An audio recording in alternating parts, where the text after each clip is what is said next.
Okay, we cooking with oil now. We cooking with oil.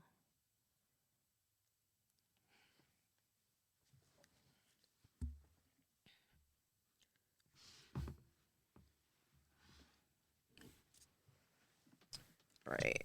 This chair is broken. Let's use this one. Get ourselves together. And we live. Okay. Hello, hello, hello. Welcome. um yeah. Oh my god, this is so funny. It's so like counterintuitive to record yourself. Like I'm personally not used to this. This is so like outside of my realm, my scope of like my normal day life. But yeah, I did a thing. Like so I did a thing. Welcome to episode 1. So I did a thing of the cultural communique with your girl, Ashnell Hall. I just want to say thank you so much for tuning in. If you guys see me like veering off, to the right, to the left, whatever, I'm on my laptop and I have my phone too. I just want to apologize for any like technical difficulties because it's your girl first time here. It's my third day out here, as what's his name, Lil Uzi said. But yeah, like I'm so excited to be here. Let me do my little tagline. I have a whole thing. If you know me, you know I do not play when it comes to creating like an outline, a structured something. Like I'm not doing this lightly. Like I'm taking this very seriously, but also like, having fun. Yeah, so welcome to the culture communique, where culture meets the moment and the moment is you, baby. Yeah. The moment is definitely you.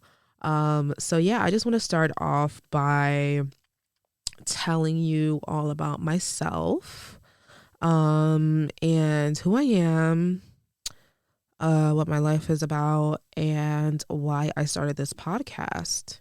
So yeah, as I was saying before, my name is Ashnell.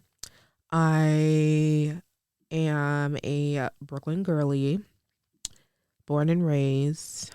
Yeah, I was like raised in Crown Heights, born in Crown Heights, moved to Flatbush, then moved to Queens. What else about me? Like I don't know. It's so funny to talk about yourself. I attended PS 167 on Eastern Parkway. It's now like called something else. It's like a charter school now, I think. I don't know. Yeah, that was at elementary school. Middle school and high school I went to Mega Everest Preparatory School on Carroll Street. And for college I went to SUNY Westbury. Shout out to y'all. Shout out to all my SUNY Westbury folks, or SUNY heads in general. And then for grad school I went to Hofstra University. So your girl is quite educated. Shout out to my mama. If you are from a Caribbean, specifically a Jamaican background, you know how important education is. And honestly, when it came to grad school, I didn't necessarily want to go initially. My mom, like, she lovingly forced me to go. Not necessarily forced me, but she just like she encouraged me very nicely. And I'm so thankful to her for that, because it really did open a lot of doors for me. I know there's like a major conversation around like, is a graduate degree worth it or not? Like da da da da da. Like the, tuition is crazy for some schools and things like that, or whatever. But at the end of the day, that's a decision that you have to make, and you have to figure it out on your own, with a degree, without a degree. Everything that you do is your choice. Anyway, I'm rambling. What else? After grad school, actually, I'm not even gonna. let me not even dive into that whole thing. Like, I was about to give you my whole life story, but anyway, let me dive into the reason why I started this podcast.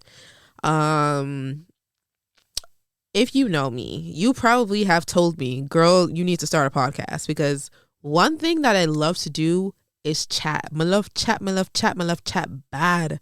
I love to talk.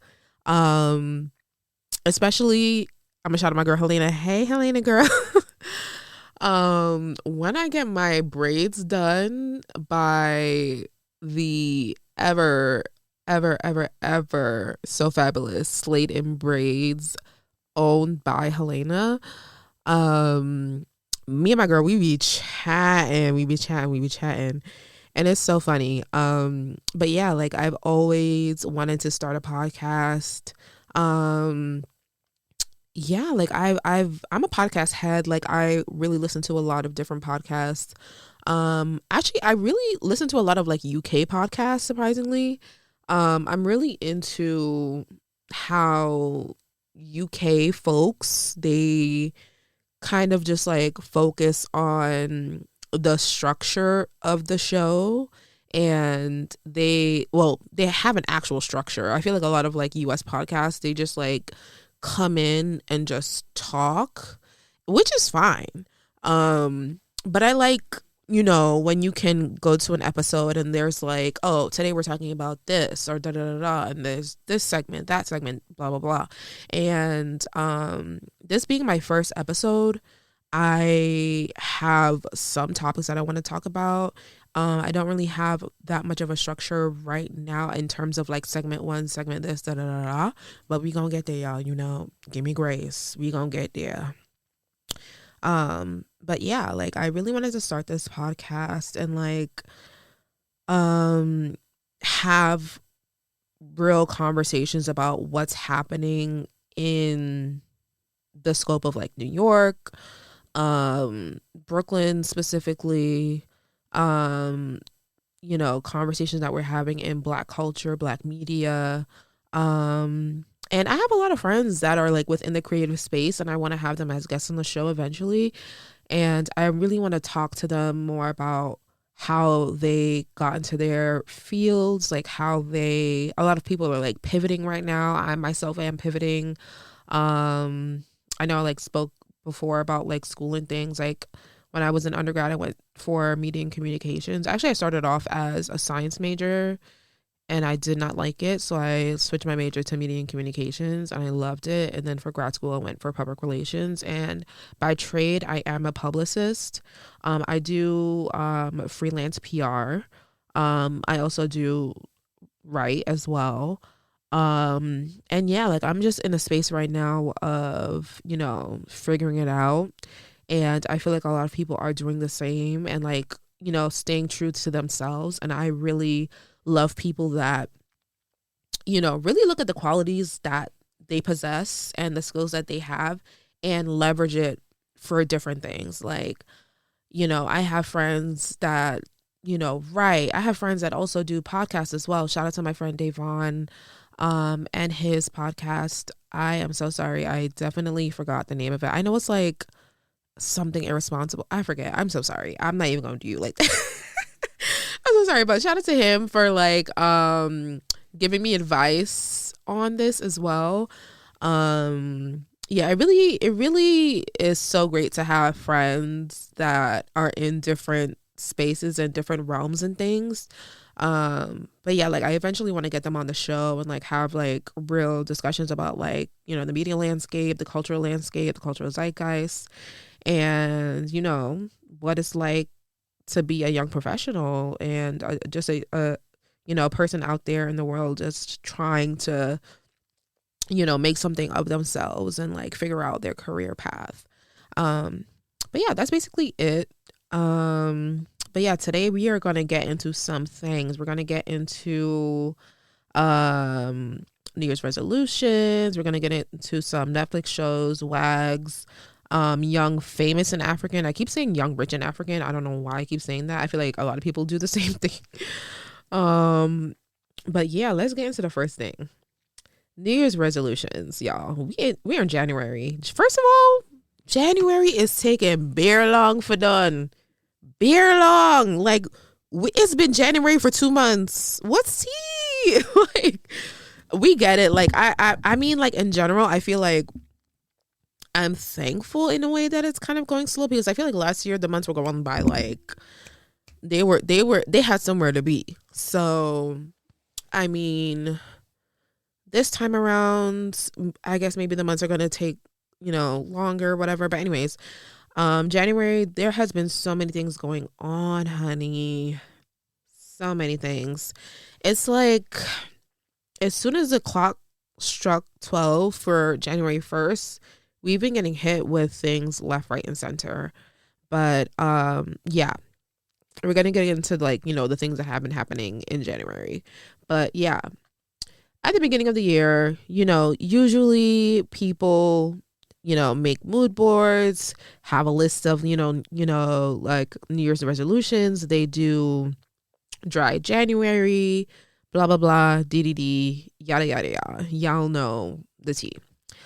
But I just want to talk about like how in regards to New Year's resolutions, but also like in general, I feel like there's a toxic culture of like self-improvement, and I participated in it too. Like I've come to realize like, damn, like I'm constantly talking about like getting better, doing this, da da da da da, and like my friends know I'm always like, oh, what's the next thing, da da da, and I actually sometimes have to like remind myself like, you can actually just exist, like it's okay.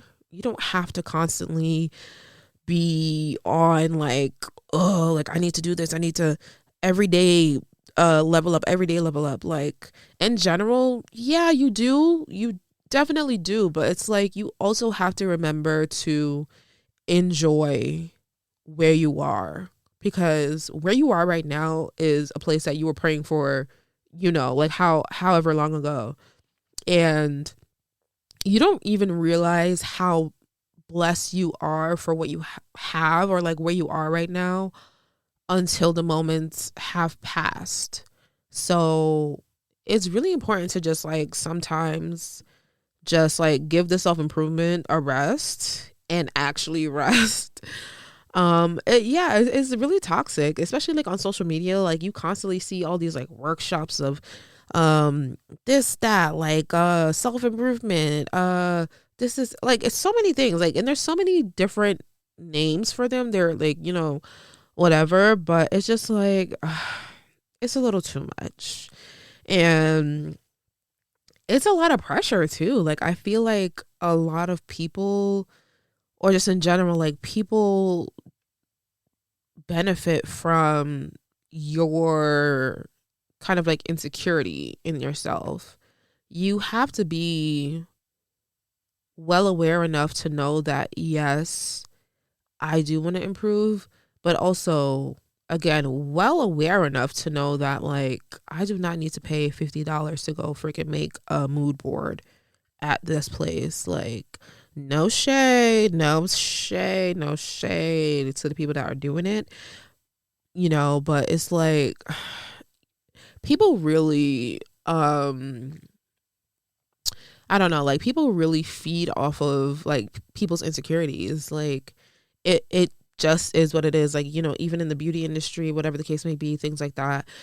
And we're even seeing it in the job market today. Like a lot of people are looking for work, and myself included, looking for work, and it's like, because these companies and organizations know that we are looking for work, they're like trying to play us. It's like, oh, well, you need this job, and da da da. Anyway, I'm rambling. But yeah, these New Year's resolutions, cool. Like, make realistic ones. Don't make too many. You do not need to have a list of 20 things. Like, personally, I do love a mood board. I like to do a digital one and a physical one sometimes. I do mood boards in general. Like, I probably do one like every, like, I don't know, 1 to 2 months or so. But they're not even really about like self-improvement or like leveling up. It's more so about the vibe or the energy I want to bring into like the new month or the new week or whatever the case may be.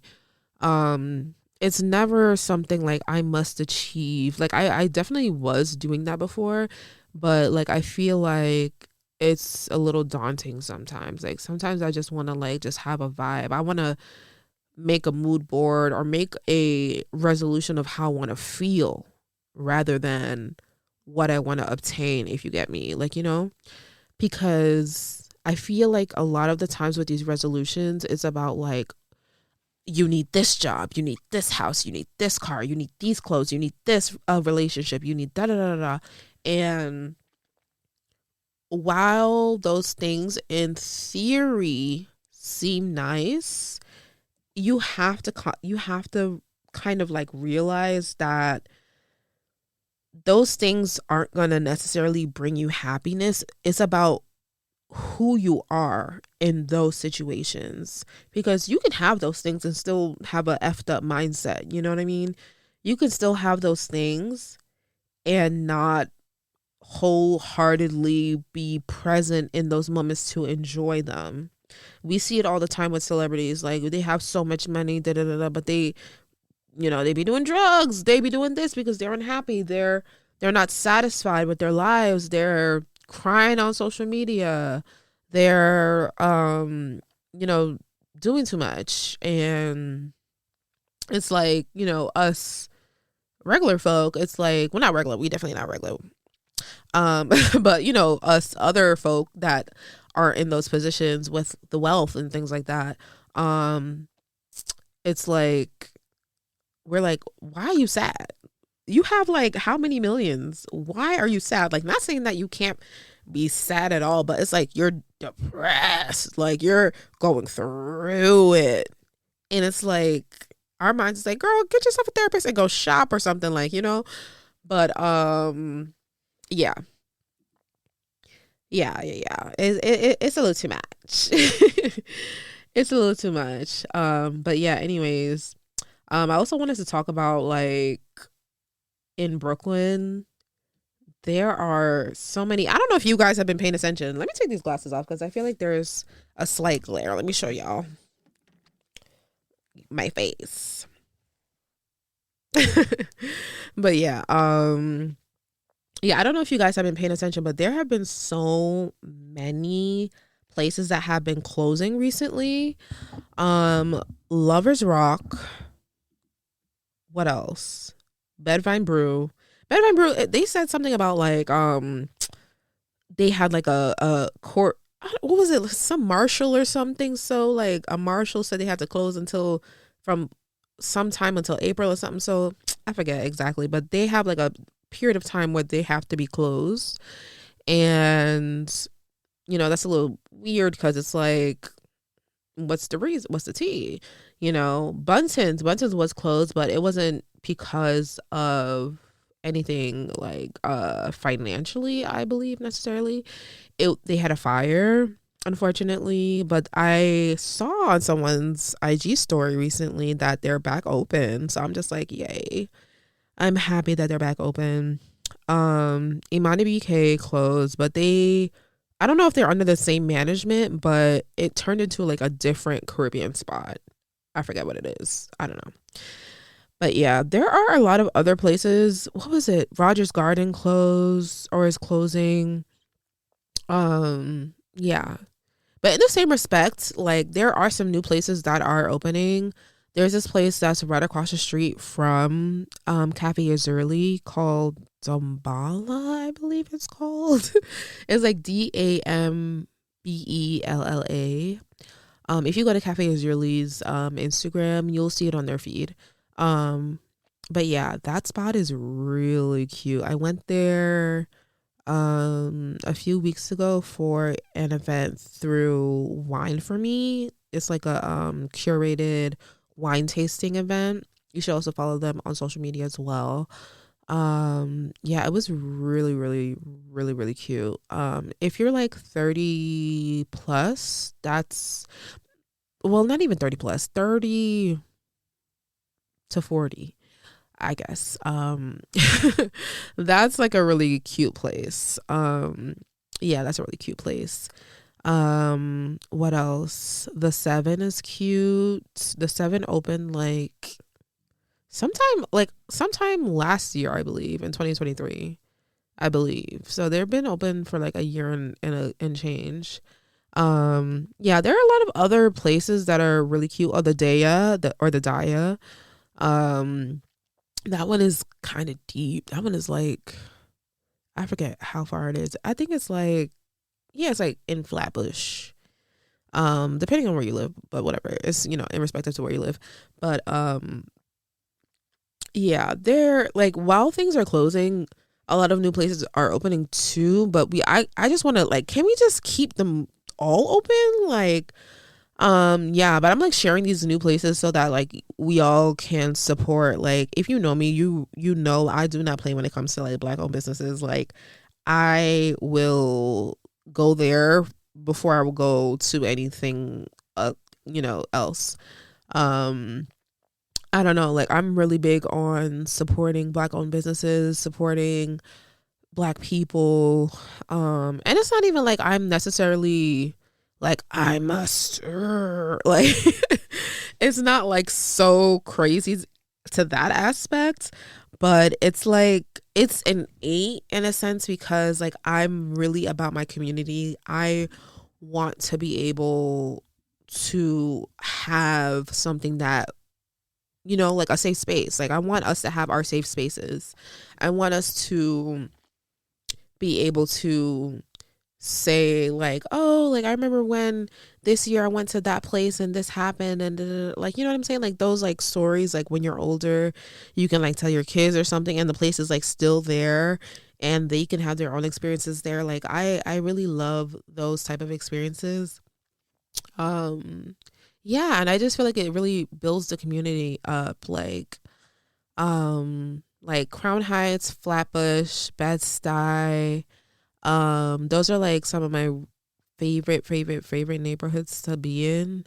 Or like Prospect, Lefferts Garden, as people be saying these days. I don't even know.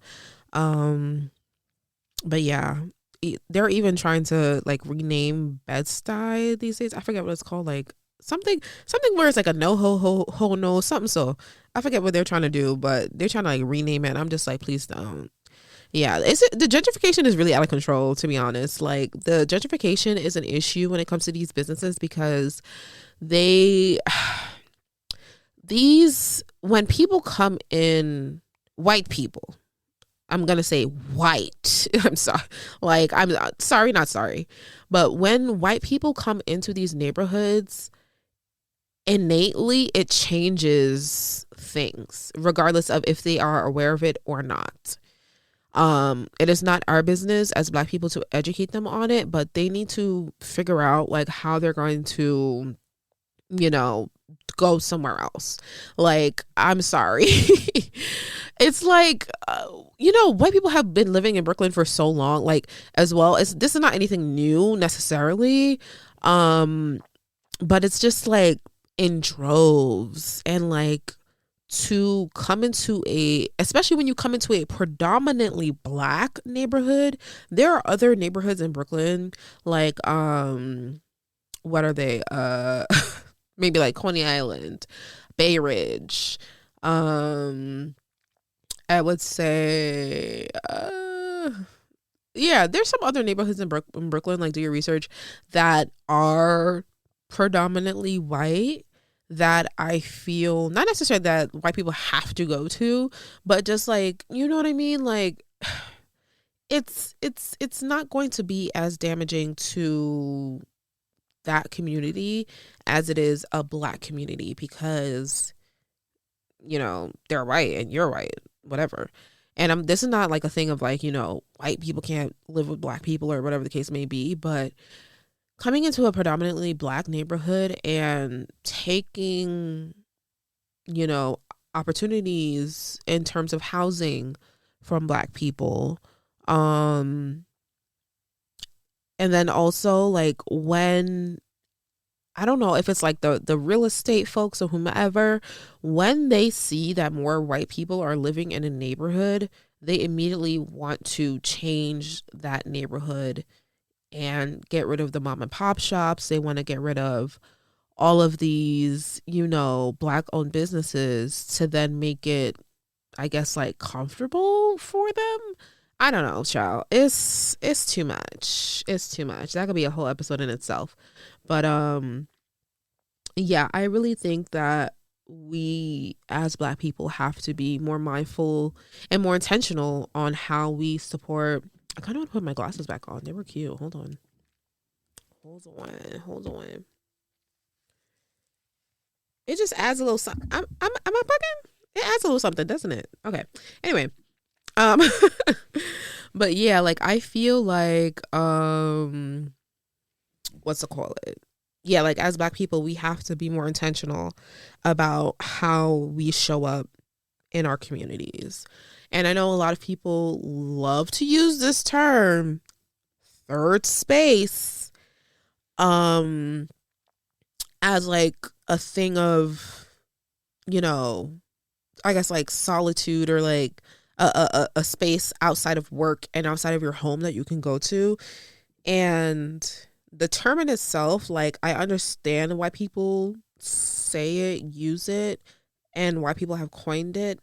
But sometimes, you ever hear like a term and it doesn't hit like how you think it's gonna hit. Like, I don't know, something about the term third space to me doesn't really warrant community. It just sounds a little less inviting, and I feel like, just say like safe space or something. I don't know.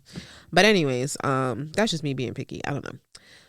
But yeah, we got to be more intentional. We got to be you know, mindful. And then also, these businesses, like, yes, we want to support you, but don't be ODing on these prices, child. Oh, like, especially when people, no tea, no shade, but when people start like a fashion brand and it's like a hoodie, sweatpants, and then like the hoodie is $100, the sweatpants is $100, and it's just like a plain sweatpant with, like, I don't know, like, you ironed on the thing, you ironed on like your logo or something. While I respect your choice to do that, and I get it, maybe not $100, maybe like $200, and I get it, but especially starting off, like, y'all gotta build up, you know what I'm saying? Like, you gotta build up rapport. Like, I saw something once where this girl, I forgot what the product was. It was like a bag or something. I forget what it was. I think it was like a bag or something. And she was like, oh, it's 2,000, some crazy price. And I was just like, girl, you just started. And she was like, well, you give your money to Louis Vuitton and da, da, da, da, da. Louis Vuitton has been around for how many years? Louis Vuitton, when they first started off, obviously, like, prices are different because, back in the days, like, things were cheaper or whatever, da, da, da. But I'm sure when they started off, they were not starting off with some crazy prices. I'm sure, like, crazy prices maybe for the everyday person, but, like, you know what I mean? $2,000 is crazy. But yeah, moving on. Yeah, I want to talk about two of Netflix's shows that I've been watching recently. My favorite show, Young, Famous, and African. Their season 3, and I want to talk about WAGS. Let's start with Young, Famous, and African first, season 3. Girl, first of all, I want to say, if y'all are not tuned into African movies and series on Netflix, shame on you. And especially if you're not tuned into South African TV and movies, shame on you. There is so much good content. My African brothers and sisters, y'all are taking it. I be so entertained. There's so many good shows and so many good movies, like, better than like the quote unquote like regular or like American Netflix. But anyways, Young, Famous, and African is a show that started in I think like 2021, maybe 2021, 2022, one of them. And for me, I started watching it because I was just like, oh, I love a reality show. I love me a good reality show. And it's South African. Ooh, I love it. So season 1 was cool. Season 2, but season 3, girl, tea. This season, and if y'all hear me say girl, this applies to any and everybody. I be saying this to my guy friends by accident. I don't do it on, like, it's just something that just inherently comes to me. I don't know. I gotta work on it. But anyways, season 3, tea. Like, let's start off with the beginning, I guess. So the show starts off with Zari's wedding, and it's beautiful. It's gorgeous. We already know Zari. First of all, Zari is a Libra, like myself. It makes sense. It's elaborate. She looks great. But the groom, her fiance, is like this very young man. I think Zari is like maybe in her 40s, maybe late 30s, early 40s or something. So, and then her fiance is in his 20s, I believe, in his late 20s or early 30s. That's one thing. So the wedding is going off. Annie, the season's wannabe villain or whomever, I don't even know.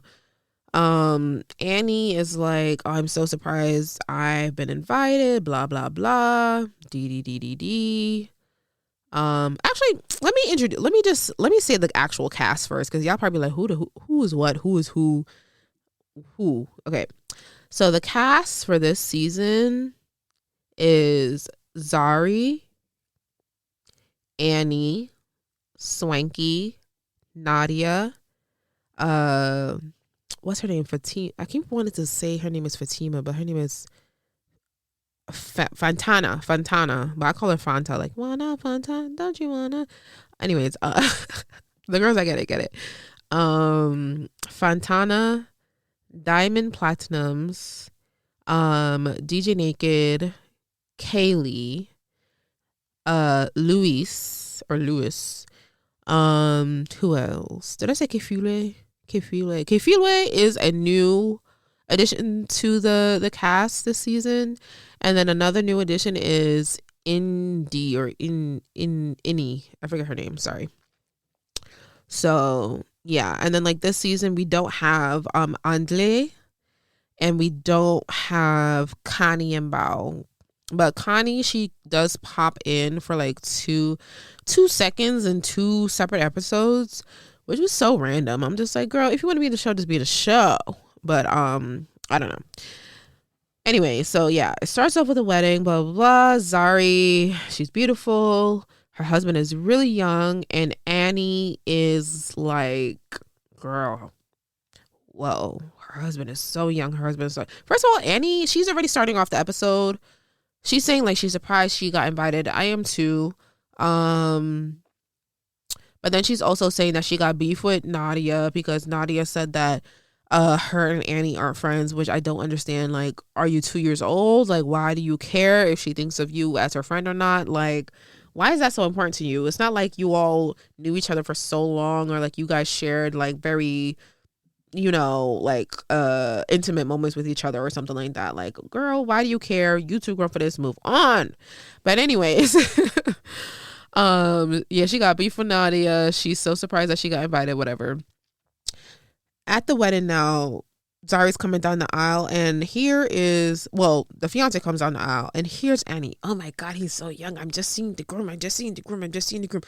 Mind you, please, I'm not mimicking. I'm not like, well, I technically am mimicking her accent, but like, please, this is not like shade to, you know what I mean? Like, just, act correct. But yeah, she's just like, I'm so surprised he's so young, blah blah blah. I promise I'm not. And this whole season, I don't know what's going on with Annie's head, but that girl been bashing her head left, right, center, and for. Yeah, if you shake your head one more time, your head will soon pop off. The head gone this way, gone that way. She had just pumping. I'm like, girl, relax. If and she's like constantly, she's so dramatic, and I know she's from Nigeria, and I know my Naja sisters and brothers can be dramatic, but she takes the cake, honey. She takes the cake. And I know she used to be an actress, which is another thing that, the episode, whatever. Anyways, so Annie's doing too much. She's like, the husband is too young, blah, blah, blah, whatever. Not only is she's saying that so loudly, Zari and the grooms, what is his name again? Oh my God. I'm gonna look it up right quick. But anyway, Zari and the grooms family, what's to call it? They're in the front of her and they could hear. It's very, his name is Shakib. I love Shakib, by the way. Shakib is one of my favorite characters. One of my favorite cast members. I'm saying characters like this is in real life. But anyways, yeah, Annie is just doing too much. The family could hear her. She's embarrassing herself. She's embarrassing her her castmates, whatever. And then like she's sitting next to Nadia at the wedding, beefing with Nadia. And Nadia is like, girl, like, what is your problem? Like, what is your problem? And then here's Fantana trying to, are you okay? Like, Fantana, I do not like her. Like, she do not need to be on the show. I'm so sorry. Her storyline is not important. Nobody knows her music. I'm so sorry, y'all. And her saying that she's the queen of dance hall is, or whatever she's saying, the queen of dance hall in Ghana is crazy. Is so crazy. Yeah, Fantana she technically lives in Ghana, but like for the show, they all like meet up in whatever. They all like from different places, but they all meet up in South Africa for the show or whatever. But yeah, it's so weird. It's so strange. But anyways, Annie's doing the most at this wedding. We go to the reception now. It's everybody. Oh, I forget at the reception at the ceremony, Louis is like, oh, I'm here with a friend. She's so close to me. She's a really good friend. She's the one that's the officiating of the wedding. She looks good. Like there's no problem. But the lady looked like she could be his mother. And it's like, what's going on, y'all? Like, what's going on? And Luis is from like, I forget. He's from like Nambia, I believe. He's more up north. I forget. One of them. I forget. But anyways, yeah, he's like, oh yeah, that's my good friend. And everybody's like, okay, so if that's your good friend, why aren't you sitting like before she stood up, like his quote unquote good friend, before she stood up to like officiate the wedding, she was sitting by herself. He didn't sit next to her. He sat next to the cast of the show. And I'm just like, what is this tea? Mind you, she's sitting in the front by herself. She gets up to officiate the wedding. I'm just like, she looks kind of, she looks like she could be his mother. And then also, it was pissing me off. Like, she had on this wig, honey. In the back, it was looking like, I don't know. The wigs this season are a problem. The wigs this season are the true villain of the show. But anyways, moving on. He's being weird. We get to the ceremony. We get to the reception now. Zari is so funny because, first of all, Zari invited two people that she don't mess with. She invited Annie and she invited Fantana. Fantana, she doesn't like Fantana because Fantana is quote unquote dating Diamond, which is Diamond is her baby daddy. She has, I believe, 2 kids from him. And yeah, that's a whole thing. This show is a mess, y'all. Please get into it. Even if you're not a reality TV babe, I don't watch much reality TV because a lot of them are too much. But I like the show because they don't do a lot. They don't get physical with each other because I don't support that. I do not, them shows, what's it called, baddies and all them things that I do not I do not support it. It just it's just silly to me. But anyways, but yeah, so they're at the ceremony. I mean, at the reception. I keep saying the wrong thing, but anyways, and Fantana is sitting all the way, like all of the cast are like sitting on one end of the table, and Zari placed Fantana all the way in the corner by herself. But there's like a placing saying that she is supposed to be sitting with Diamond, the guy that she's supposed to be dating, but apparently he didn't get an invitation. I don't know. Zari's shisty. Zari's a little shisty. We all know I personally don't think that she gave him an invitation purposely so she could have made Fantana feel uncomfortable at the wedding by herself. But anyways, so moving on, Annie is making some big speech. I don't know if I'm saying this in chronological order. It's either Annie makes a big speech and then there's a new cast member that walks in, or the reverse. But Annie's making some big speech. She's like, "Oh, I want to say something." I'm immediately like, "Oh, girl, shut up, please." Like, no, nobody wants to hear it. Annie gets up there. She's shaking her head. She's doing this, da da da da da da, and she's like, "I'm so surprised that you invited me." Blah blah blah, whatever. But I just want to say I love, blah blah blah, dee. And she's, saying whatever, and it goes okay. It goes all right. It's a little weird, but I know Zari was very uncomfortable up there while she was talking. Anyway, so now there's this car that pulls up, and I thought it was going to be Diamond Platinum's because there was a place card saying his name there, and I was like, oh, okay, maybe he just didn't go to the ceremony. He just came for the reception. That kind of makes sense. Like, maybe you don't want to see that part, or maybe you're busy, whatever. So the car pulls up, and is, to my surprise, to my chagrin, it's someone new. Kefule walks in, body hair, just giving them. She has a veil over her face. I was like, girl, give us drama. I live for doing the most. I live. She walked in with the veil over her face, high heels on, strutted her butt right in the middle of the ceremony. I mean, the reception place, and was going to go see her friend, Swanky. Swanky had a +1 and he brought her, but I feel like Swanky was in the wrong because how are you going to invite someone that the bride or the groom don't know? Like, that to me is weird. And I feel like for a wedding, like anytime you have +1s, like all +1s need to be confirmed, meaning that you need to submit it to me, the bride, for me to confirm if they can come or not. And the main basis of if they can come or not is if I know them. I do not want anybody that I don't know at my wedding. What you think this is? This isn't a freaking brunch. This isn't some regular dinner. This is my wedding. Anyways, so yeah, what else happened? She walks in. Freaking what's her name? Kaylee is annoying. Like, Kaylee is a white South African who is I think they call them Afrikaans, like white South African people. I forget, I don't know, but I know there's also a language called Afrikaans. But anyways, yeah, so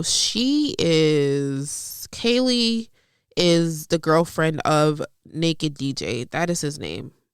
I guess in like South Africa they say naked, they say the name then DJ, but like in America we say DJ so and so, DJ da da da da da. But anyways, his name is Naked DJ, and her whole storyline is based off of her trying to get married to this man who she's been with for 5 years, and this man don't even like. If you watch the show, that man don't even like that girl. He just with her just to be with her. But anyways, we'll get to them in a minute. Whatever happens, yeah, so the new girl comes in. Kaylee is like, why she walked in like that? Like, this is her event. Like, like, did she have to walk in the middle? Girl, maybe she don't know where she going. Like, you know how it is at an event. Like, you trying to scope the scenery out so you can see where your friend is, the person that you know, so you can sit down. Like, you're not trying to be doing too much in terms of like walking behind or whatever. Anyway, so she walks in, wedding done. And like the whole season, that's the first episode of me like breaking it down on like what happened. Oh no, I forgot. So run it back before the wedding even starts. Naked DJ and excuse me, and Zari is also called like Boss Lady Zari, whatever. What's it called? Yeah, Naked DJ and Zari's fiance, Shakib. They meet up. Shakib and Naked DJ meet up right before the wedding for Shakib to talk to Naked DJ about his feelings and how he feels uncomfortable with Zari and her baby father, Diamond Platinums. Very weird. The day of the wedding, mind you, like before they're about to walk down the aisle. And Shakib was like, I feel uncomfortable. Naked DJ is always, doing these things with her. He's too touchy-feely. They're too touchy-feely around each other. Da, da, da, da. I don't like this. And Naked DJ is trying to, reassure him that Zari is, she's in love with him.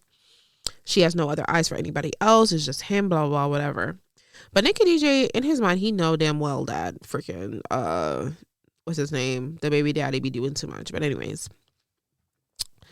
And Shakib was like, oh, I just want to talk to him, blah, blah, blah. And in my mind, I'm just like, how are you doing this? You should have did your research or whatever the case may be before your wedding day. Like, how are you going to do this now? And Naked DJ says the same thing. Very weird, very strange, whatever. Anyway, moving forward, yes, the reception. So all of that happened. Annie's making a speech, whatever. Fentana is sitting over there in the corner by herself. Ophelia walks in as the bad bitch that she is and sits down. And yeah, Swanky is like hype. First of all, Swanky inviting her, it's so random. Like I was saying, like before, like, this +1 situation, but Swanky always loves to bring in new people. It's good for us as the viewers that are like, it's fresh, it's new, it's somebody new, whatever.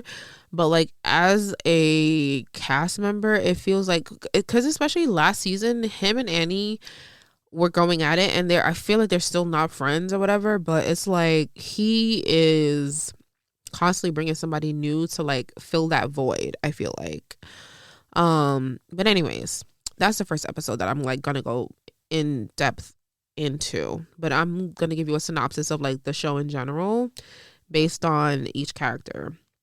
So started with Swanky this season. He said that he went to therapy. He's been going to therapy. He's healing from a narcissistic friendship.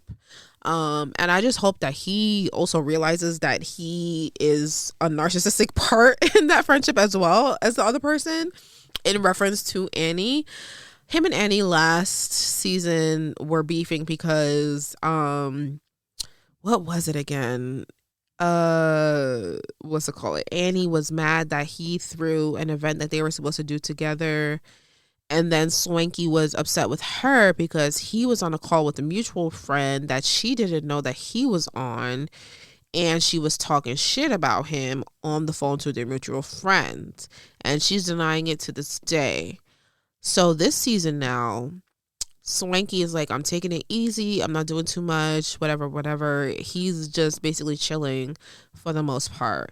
But Annie is the main issue of this season. Season 3, Annie has a problem with everyone. She has a problem with Swanky still. Even though in season 2, they apologize to each other because Andile, he's like the glue that holds like everyone together. And it's so funny because this season Naked DJ is trying to do that, and it's just like, baby, we don't want to hear it. We want Andile back. But yeah, anyway, so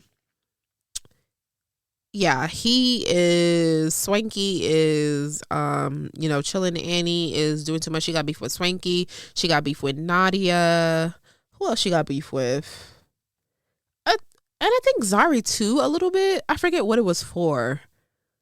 I forget. Oh yeah, they had beef too because last season, what was it? Like Zari called Annie insecure to her husband, Annie's husband his name is Tubaba, but he also has another name called Innocent or whatever. I don't know which one is his stage name, his real name, I don't know. But yeah, so Annie, she got beef with 3 people: Zari, Nadia, and Swanky. So moving on to Nadia. Nadia is Swanky is a stylist, by the way. He styles some of them, and he has like other clients outside of the cast. Annie, she used to be an actor, but not anymore. Her main thing is her family and her husband, and that's it. And her husband be cheating on her. Her husband had 5 babies on her before she had her first baby.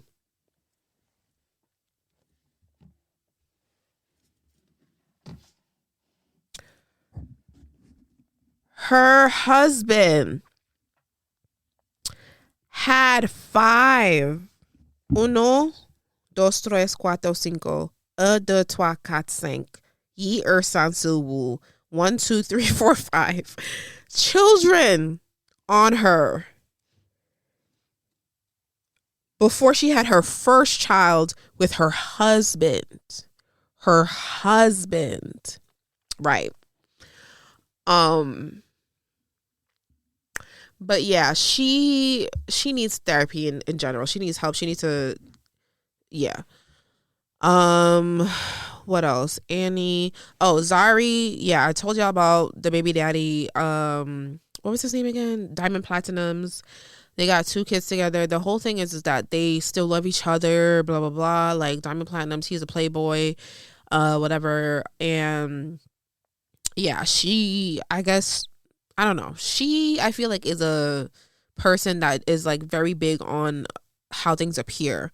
Because I know she's a Libra, I know she's very big on like appearances. Basically, like she wants everything to look a certain way. She wants to curate her life a certain way. And, I feel it. Like I get it because I am a Libra. But like she takes things to another level. She likes to poke and prod at people and their insecurities. And she likes to start beef with people. But she does it so well. Like she does it. She is so meticulous and so methodical. Like she'll do it in a way, and then in a way that like makes the other person look crazy, even though she started it. And she just like, anyway, like she'll be like, "Oh, you look ugly today," and then she'll just like move on, and the person is like, "What do you mean?" Like the person is gagged. But anyways, who else? Zari's so I said the baby daddy, Diamond Platinums. Diamond Platinums is like a really famous like singer, performer, artist in general. He's had some songs with Chris Brown, I believe, as well. And him and Tubaba are the 2 most famous people on the show. But Tubaba isn't in this season. He was on season 2. But yeah, Diamond Platinums. Diamond Platinums is dating, I don't know, Fantana, like I was saying before. She's a self-proclaimed dance hall artist in Ghana. And I heard her music the other day. Anyway, so... And it's not even dance hall. Like I don't even know what you would call. I feel like it's more like Afro pop than anything. Like nothing about it gives dance hall. I don't hear no dance hall beats, no rhythms, no, it's not giving that. But anyways, she needs to not be on the show. Nothing about her is interesting. Her whole storyline is about Diamond Platinums. This season, she is, what happened this season? She had like a fake pregnancy. She said that she thought she was pregnant with him. He was excited about it. First of all, it took her 10 days and 10 nights to do the freaking pregnancy test, and it came back negative, and he was sad about it, whatever. And then that turned her off. That was the moment when she was like, "Oh, I need to go." What? Like that was so weird. I was just like, girl. Anyway, what else? Nadia. Did I say Nadia? Yeah. Anyways, Nadia is a rapper. Heard her music too. Not really my cup of tea, but I guess the people of the area like her. But yeah, she's really the most like level-headed, clearest one of them out of the group. She makes the most sense, but I feel like this season, like she was like going off on Annie, and she was telling Annie like things that she needed to hear, and she was not like backing down on a lot of things. But I feel like she was doing a lot sometimes, though. I'm not even gonna hold you. But she is one of my favorites, though. I will say that.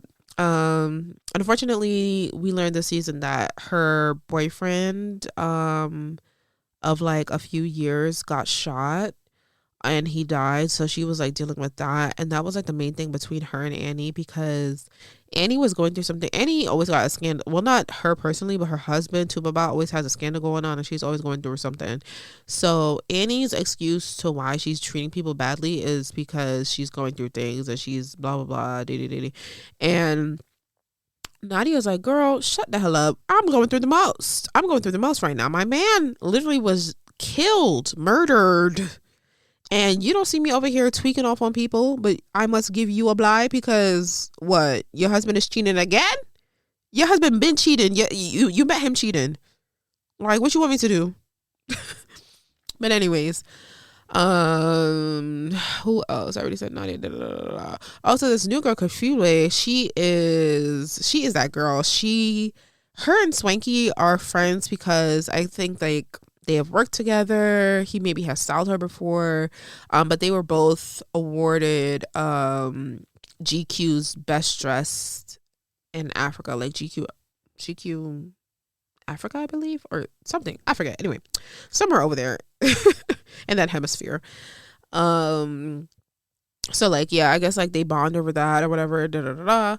And her thing is like she just got divorced, or it's like she's in the process of divorcing her like second or third husband. She has kids. Like, her and Annie bond with each other, which I thought that was weird because they have kids. I'm just like, okay. But she comes into the show already hating Zari, which is interesting to me because I'm just like, damn girl, like don't be that person that like comes into a show and wants to beef with someone just because of what you heard or what you saw. Like, you actually don't have a beef with them because you never met them. Like, relax. But she does eventually have a beef with her for an appropriate reason, because Zari is like, poking prodding at some sensitive matters regarding her divorce and saying that it like her marriage was for social media or something like that. And then like she said, like, in African cultures, some African cultures, some men are allowed to have, first wife, second wife, third wife, whatever. And she was married to a man as his second wife. And Zari was like, why would you want to be the second? And the funny thing is about Zari is like, while she's asking these questions, it's not even the questions that are the problem. It's the way that she's asking the questions. It's just so like, ugh. But anyways, Lewis is annoying. He knows Zari's fiance. I think they're from like the same place. I forget what country it is. But Lewis is annoying. Last season, he was in this big thing about surrogacy, and he was really inappropriate when it came to women. Lewis is always in a conversation with women, which I hate. I hate when men constantly want to beef with a girl. I'm just like, ugh. Like, it just, ugh. Like, it really turns me off. And I don't like it. It's just like beef with somebody your own size. Like, pick up somebody your own size. Beef with a man, but he don't beef with none of the men because he know damn well that these men will rot it. These men will ring him up. Yeah. So he be beefing with all the women and Swanky. We don't really know. The thing is with Swanky is so funny is that we don't know much about him. All we know is that he just be bringing in the friends, like the new people onto the show. Like, we don't know much about his life, his relationships, his family, nothing. Like, he came on the show, like, we knew him initially because, well, not because, but like him and Annie came on the show as like together. So they were like really best. They were like really close, but like, I don't know. Like, we don't know much about him at all, and I don't want to assume anything because he's a stylist and he's like, flamboyant, but I don't want to assume anything. But I feel like maybe that's the reason why, if you catch my drift. I don't know. But yeah, who was I just talking about? I forget. But anyways, yeah. Oh, Lewis. Lewis is annoying. He's talking about this freaking surrogacy thing again this season, and we don't know why. We don't know why. We're just like, just do it or shut up. Do it or shut up. He needs to not be in the show no more. He needs to go to therapy.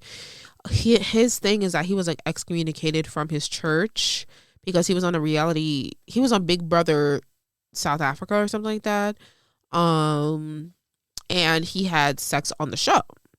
So because he did that, he was excommunicated from his church, and he cannot speak to anybody that goes to that church, including his family, because all of his family attend that church.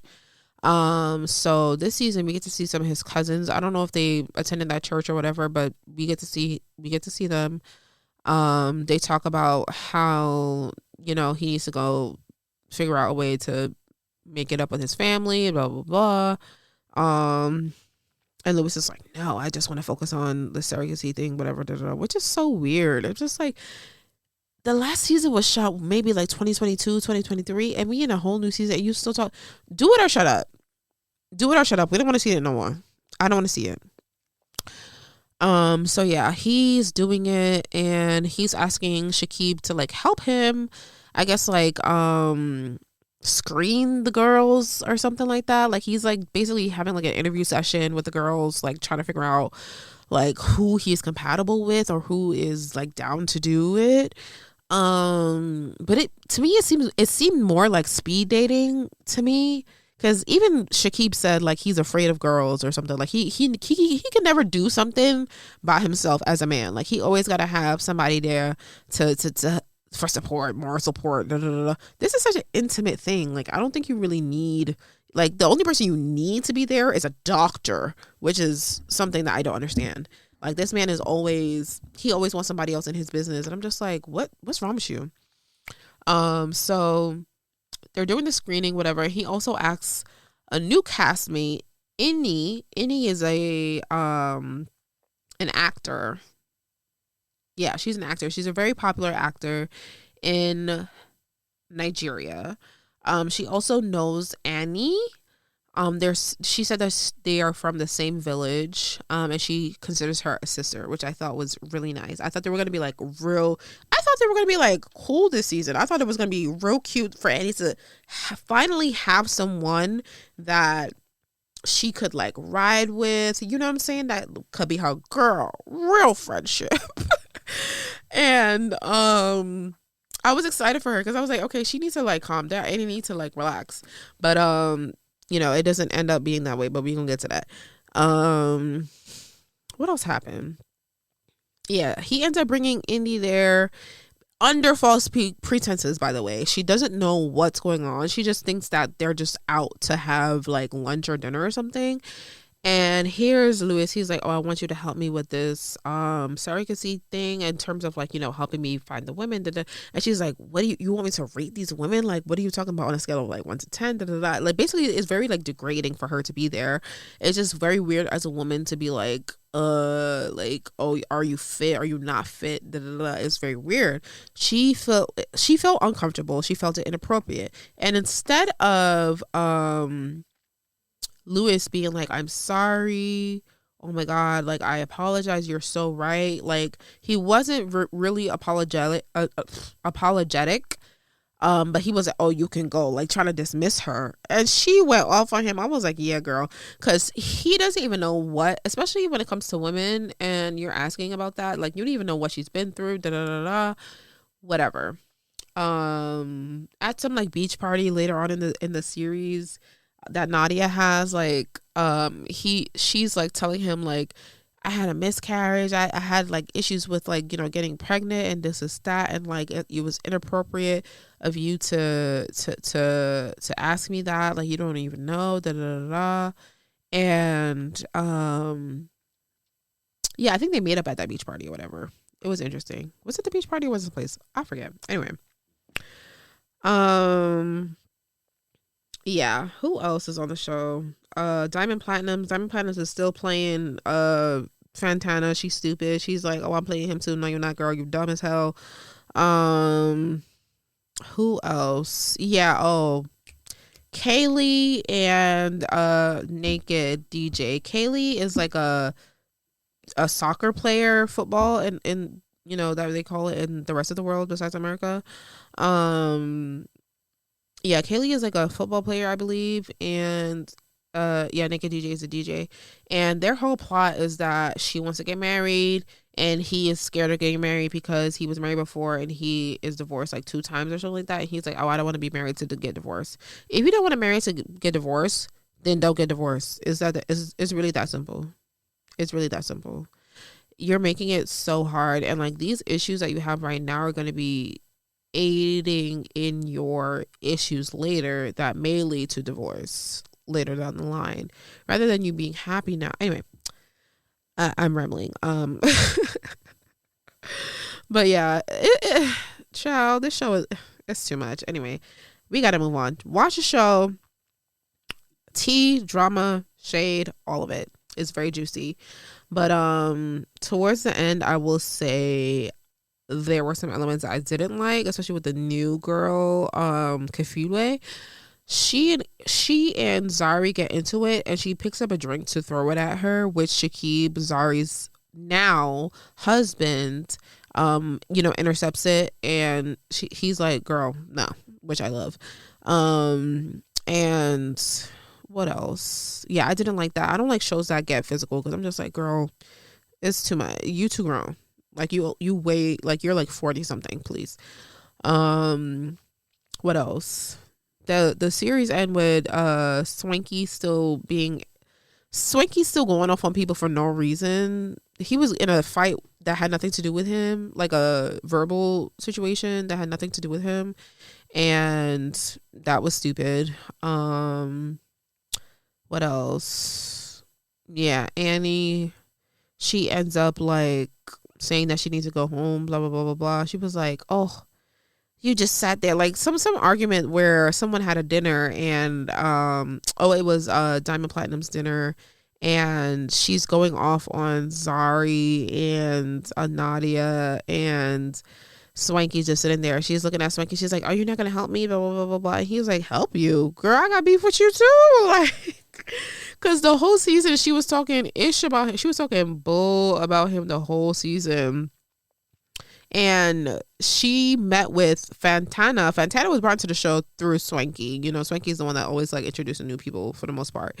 And Annie had a lunch with Fantana to basically talk shit about Swanky the whole time. And Fantana was killing me because she was like, wow, really?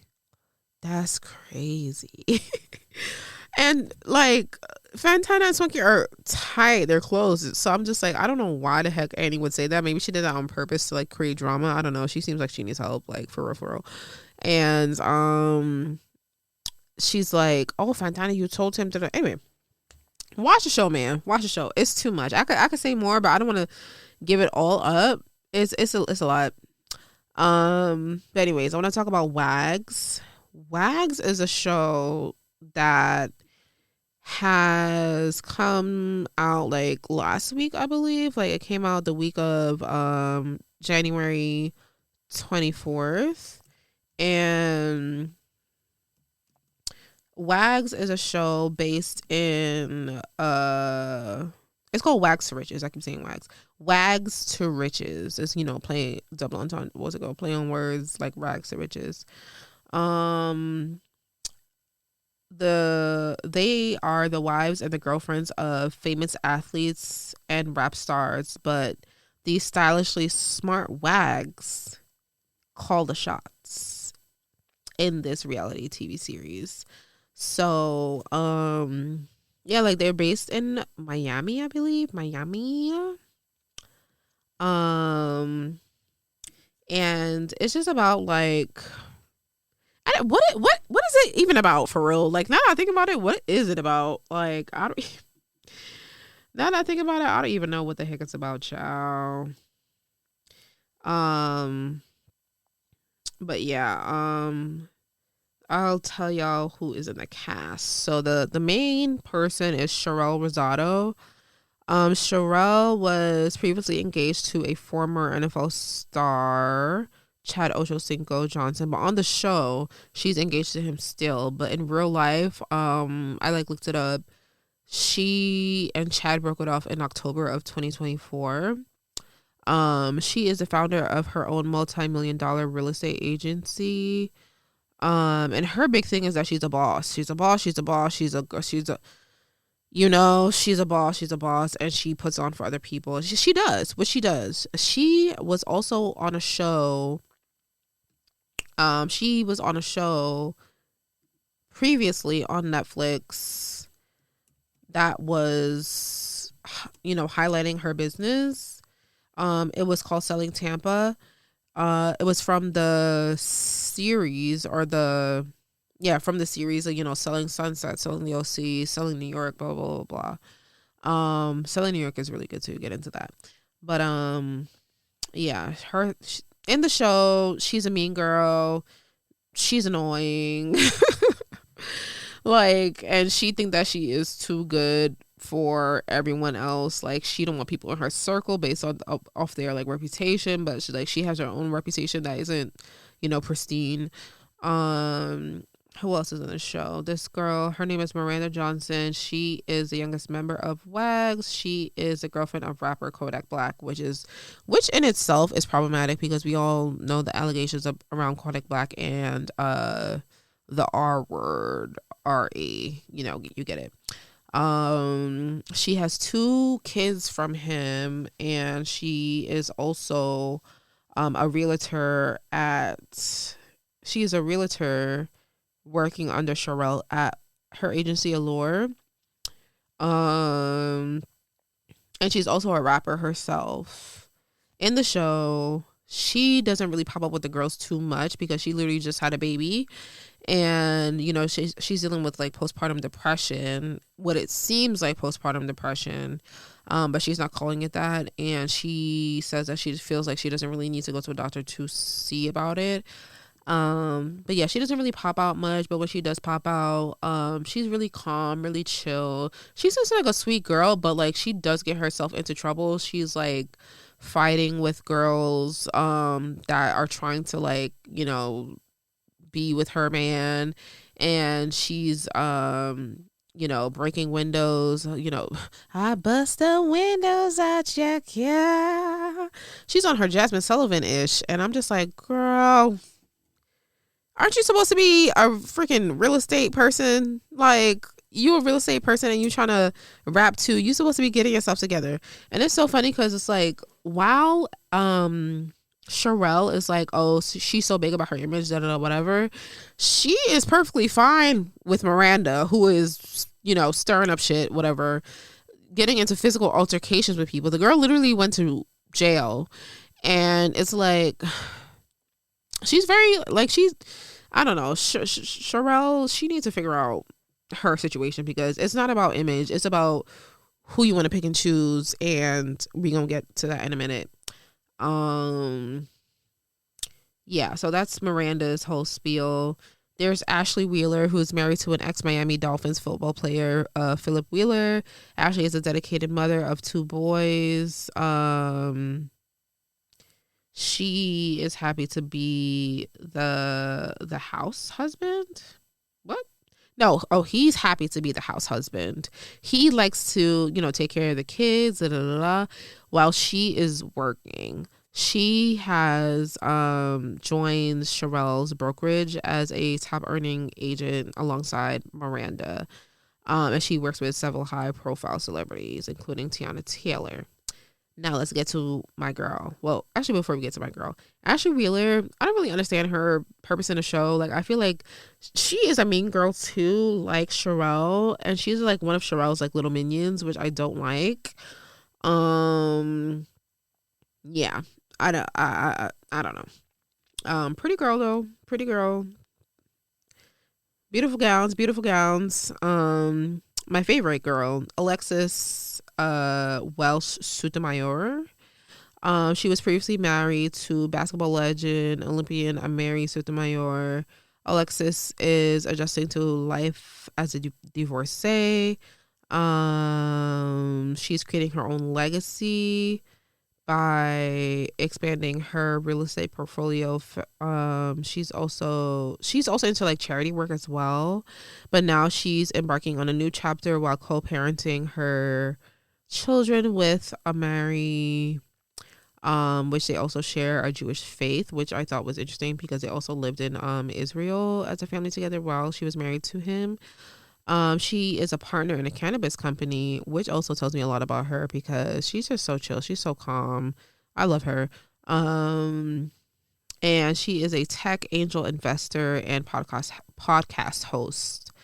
In the show, she's like the voice of reason. Has a very calming energy. She's very like, as people would say, like crunchy in a sense of like, she has her crystal, she has her incense, like, stuff like that.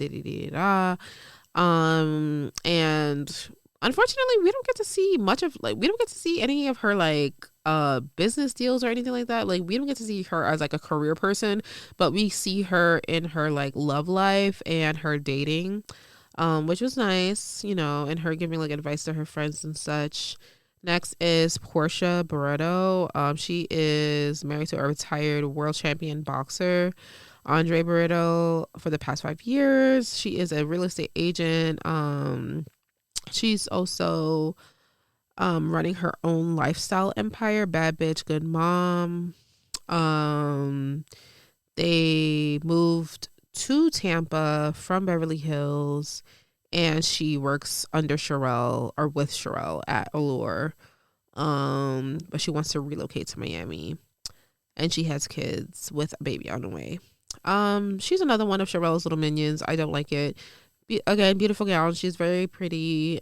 She's cute, but I don't like their whole thing. Another one of my favorites. I got two favorites on the show. I liked Alexis, and my next favorite is Sade. Her name is Sade Vanessa. Very interesting. 2 first names. She's engaged to NFL star Robbie Cosin Anderson. She splits her time between running a swimwear company and building her brand as a TV and podcast host and media personality. She is expecting her first child, having been together for 9 years, and are planning on celebrating their lifetime love with a glittering wedding. And she's also dipping her toes into the world of real estate. Sade on the show, she's a pretty girl. She seems younger than a lot of the other girls. And the other girls, they just want to get into it all the time. And Sade is like, I'm not here for that. I got my own shit that I need to do. I have my own life. Like, no. I have my own life. Like I have things to do, and she shut shit down immediately. They were trying to stir stuff up between her and like another one of the WAGs, and she was just like, that was like how many, like that was how long ago? Like we passed out already. Like what's the tea? And then we have the next cast member, Lastonia Levison. She's also known as Stony. She is the mother of Rick Ross's first child. I think she's like 22 or 23 now. That relationship was filled with ups and downs. She unfortunately had a sex tape that was leaked out, and 50 Cent bought it from someone and leaked it. She was able to sue him, and she won the lawsuit. She used that money to found her own high-end fashion boutique based in Miami. She has her sights set on fashion. That's her thing. On the show, we get to see her boutique store. It is what it is. She's trying, but the whole thing is that she apparently, like, people are saying that she blew the settlement money so quickly. Like, she didn't invest in nothing, she didn't do anything, and like now she's like still living in Rick Ross's house. She don't have anything for herself, basically. And on the show, her and Sherelle get into it because Sherelle is like, well, not even get into it, but like Sherelle is like, oh, she doesn't really want to be friends with her because of that sex tape, which, mind you, that sex tape came out 10 years ago. So in the grand scheme of things, it's like it's not top of mind for people. It's not like people are out here whispering like, oh, what's to call it, like it just came out, she's so crazy, whatever. And it was called like basically like revenge porn, you know, to like make it seem like she's a bad person, whatever, da da da. But like it was something between her and her husband or her man at the time, and you know that whole situation. But girl, it's a mess. It's a mess. It's a mess. It's a mess. Sorry for the glare on my glasses, by the way. I'm like looking at other things, so I'm like haven't really seen what I've been looking like, but let's move over here. Maybe that'll help. Who else? Stoney, and then we have Keita Hill, married to Miami Dolphins, is Tariq Hill. She is an entrepreneur, and she's pregnant with her first child after her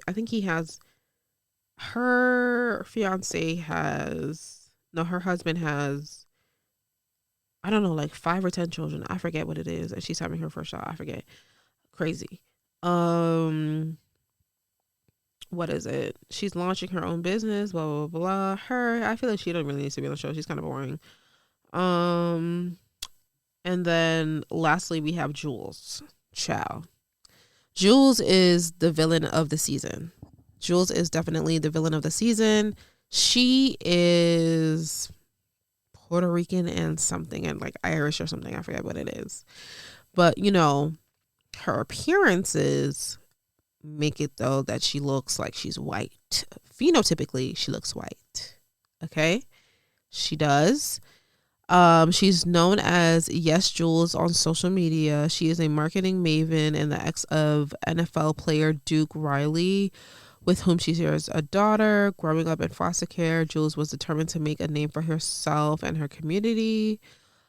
She is the founder and CEO of 1AM Creative Agency, a Forbes recognized marketing and entertainment company with a client list that includes Puma, Travis Scott, Beats by Dre, so on and so forth. She's most recently worked with Kanye at Yeezy as a marketing director for the rollout for his latest album, Vultures.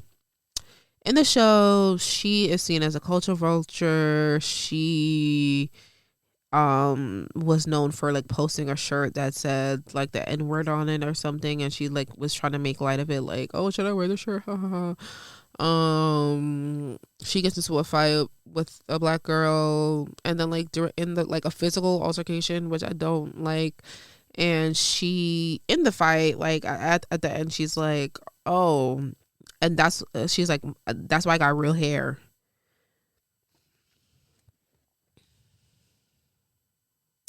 Mind you, in the beginning, before they even fought, like she's like asking the girl, like, what do you do for your community? Like, since you want to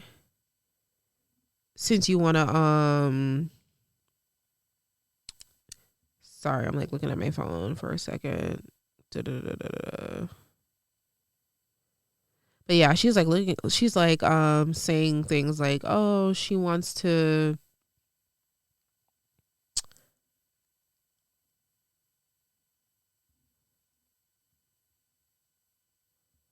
I don't even know.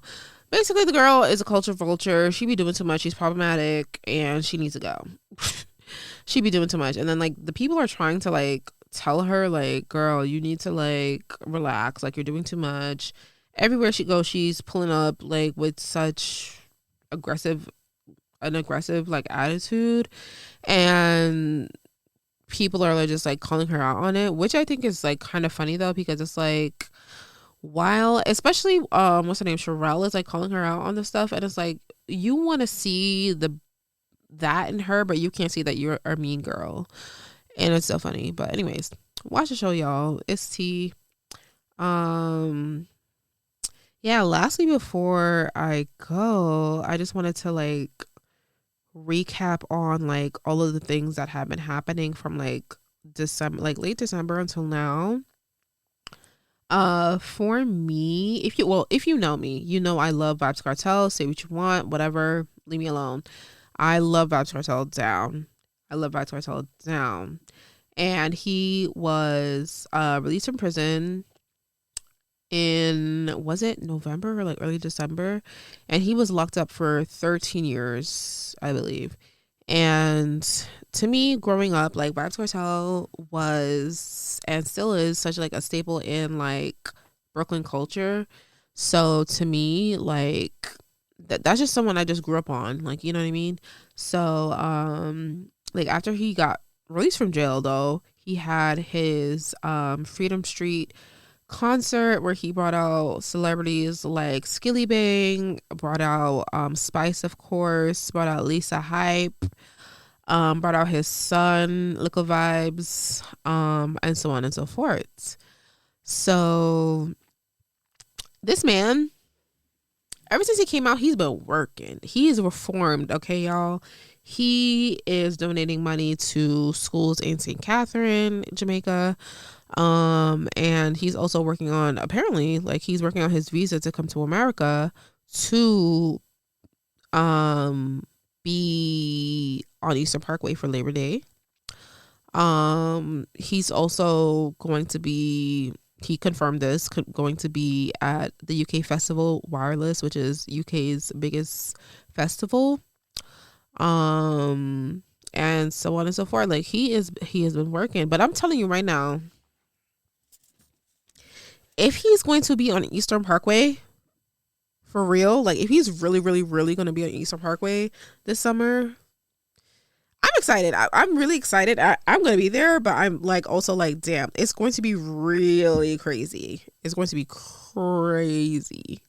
It's going to be psycho. Like I can already see it now. Like I can, Raven Baxter, like if you gaze into the future, like I can see it. The chaos, but I'm excited for him. I hope it really does happen. I also think that he should be attending the Caribbean Music Awards. I don't know, he hasn't said it, like this hasn't been confirmed, but like if he's going to be here for Labor Day, he might as well attend the Caribbean Music Awards as well, because they're held in Brooklyn, usually at the King's Theater. What else has been going on? Yeah, that TikTok ban was a mess. It like banned for 12 hours, came back. No, it got banned. They said something about, oh, we're in talks with President Trump. Da da da. Mind you, this was even before he got inaugurated. Then it came back and they were like, oh, thank you, Trump. Da da da da. Girl, what are you talking about? Thank you, Trump, for what? He wasn't even in office. What are you thanking him for? For what? For what? To me, this just showed that like TikTok is obviously in alliance with Donald Trump, and I hate even saying his name, but with that man in office, because why even say that? Like, what was the reason? There was no reason for that. But anyway, that ban kind of like woke me up in a sense, and it just made me realize that like I need to like really get on my stuff when it comes to like content creation, hence why I'm here in the studio. We in the stew, we lie. But yeah, I'm just like, that was too much. And then also like him, we dealt with so much. We not only didn't get Kamala in office, but like inauguration being on MLK Day, too much. Like, and I feel like that's so, like, America is so dumb. Like, do you know how lit that would have been for Kamala Harris to be the first female Black president on MLK Day? Yeah, y'all not getting it. Y'all not getting it. But anyways, let's see what else is going on. What else?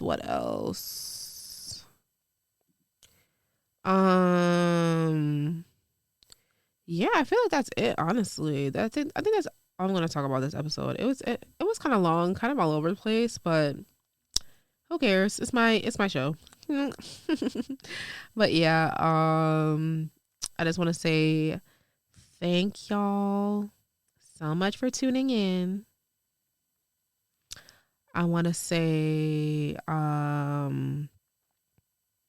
yeah, like I'm really excited about this new journey that I'm starting. I'm really excited about being able to really step into this new chapter and do the thing. You know, I did a thing and I'm doing it. I'm excited. Um yeah, like I want y'all to be able to really think of this podcast as just like a regular conversation. Um and I want you guys to get as much insight as you can into, you know, what's going on in the culture, what's going on in the community, what's going on in the with the world at large, and the cultural zeitgeist. Yeah, I think that we about to call it an evening. And I just want to say, if you love this episode, be sure to subscribe, leave a review, and share with your community. Until next time, babes. Yeah, thank you. This is so funny. But yeah, keep up to date on what's going on socials. Follow the show, the Cultural Communique, on Instagram, and you'll be able to see updates on when the next episode is coming out. And yeah, like hit me up if you want to be a guest on the show, and or if you want to submit a voice note, a call. Yeah, I'm excited for the next conversation. And this has been the Cultural Communique. Bye, y'all.